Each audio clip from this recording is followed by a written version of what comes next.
نصیحت ما برای شما این است که برادر محترم، انما المؤمنون اخوتون، ما و شما برادر یکی دیگه هستیم و انی احبکم فی الله، شما تاجیک ها را به خاطر الله دوست دارم.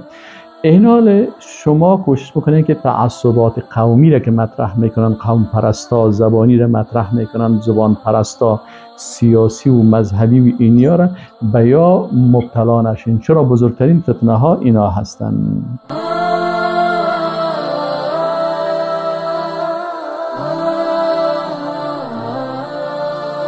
یکی از برادرای ما میگه که استاد نصیحت برای برادر از کشور تاجیکستان برای من نصیحت بکنید. برادر عزیز، امروز در این درسی که من خدمتتان گفتم درباره رمضان، همین نصیحت از بازم براتون میگم. برادر عزیز، نصیحت چی هست؟ نصیحت این هست که اول شما ارکان کلمه لا اله الا الله را خوب یاد بگیرید. یک نصیحت است. شروط کلمه لا اله الا الله را یاد بگیرید و تعهدات کلمه لا اله الا الله را یاد بگیرید. وقتی که همین سه چیز خوب یاد گرفتین و در مغزتان جا نشین شد که لا اله نفی معبودان باطل چه قسم میشه، نفی طواغیت چه قسم میشه، طواغیت چند قسم هستن و این طواغیت چه قسم نفی باید بکنیم، و اثبات الوهیت و اثبات حکم برای الا الله برای الله بکنیم و محمد رسول الله، این رسالت رسول الله صلی الله علیه و سلم قبول بکنیم و 7 شرط کلمه لا اله الا الله را با وجود خود را تطبیق بکنیم ان شاء الله تعالی. یک نصیحت از دوم نصیحت است که دوست عزیز، برادر محترم، فکرتان باشه که شما تاجیک ها که هستین در طول زیاد وقت چی بوده در این مملکت شما؟ اول روسا و مثلا سیوزنا میگفتن، اتحاد جماهیر شوروی سوسیالیستی بود، شما او را سیوزنا میگفتین.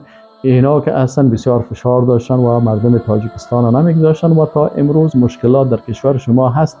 اونجا درباری ها بسیار زیاد است که حتی پشت ما را هم گرفتن، یگان دفعه نامای ما را میگیره که استاد عبدالظاهر دایی نام داره.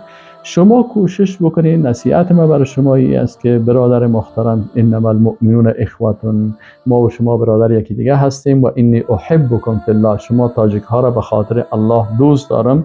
این حال شما کوشش بکنید که تعصبات قومی را که مطرح میکنن، قوم پرستا زبانی را مطرح میکنن، زبان پرستا سیاسی و مذهبی و اینیا را به یا مبتلا نشین، چرا بزرگترین فتنه ها اینا هستند. سوم نصیحتی است که تحت تاثیر جنگ فکری نرین. جنگ فکری چه قسم است که یک تعداد از ملاهای درباری چرب زبان یا یک تعداد فیسبوکی ها و یک تعداد اینمی چی میگن دمی چیزا که هستن تیک تاکی ها، اینی تیک تاکی ها که هستن یا به شکل از اشکال شما را میخواین که گمراه بسازن، به ضد مجاهدین یا هستن، به ضد جهاد اینا هستن، به ضد اسلام اینا هستن، غلام و نوکری اینا میکنن. کوشش کنین که تحت تاثیر جنگ فکری نرین. چه قسم میشناسین یارا؟ گپ های 5 سال پیش شام بشنو از هر کس، 5 سال پیش هم بشنو آلش هم بشنو.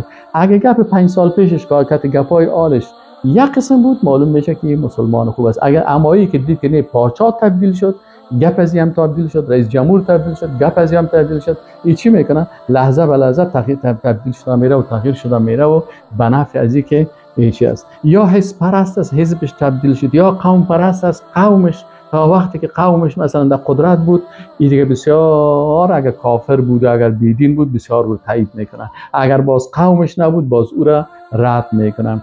این از این چیزا خدا از درباری و از رسانه های بیدین و از کسایی که گمراه هستند، اگرچه زبانشان بسیار شیرین است و قلبایشان از زارم بدتر است.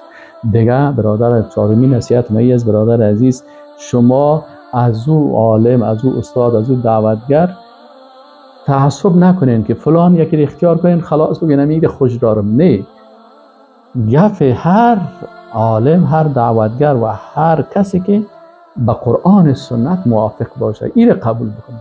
اگر گپش مخالف قرآن سنت بود رد بکنید، هر کس باشه. تو نگوین که والا من نمی استاد دایی رو خوش دارم هر چی که گفت. نه، گپ استاد دایی رو با قرآن و سنت مقایسه بکن. دیدی که با قرآن و سنت برابر از خوب نبود، گپ مرا در دیوال بزن. سپر، هیچ گپ اعتبار ندارم. جزاکم الله خیرا.